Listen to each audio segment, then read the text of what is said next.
Hãy subscribe cho kênh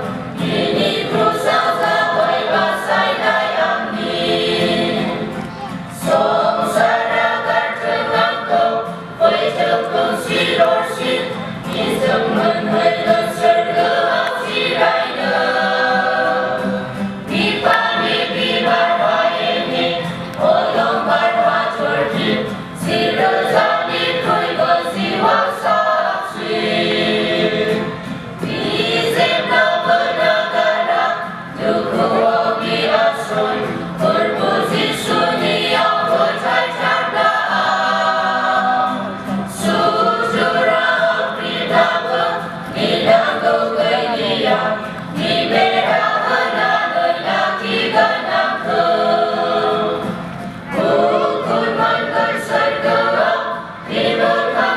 để không bỏ lỡ những video hấp dẫn.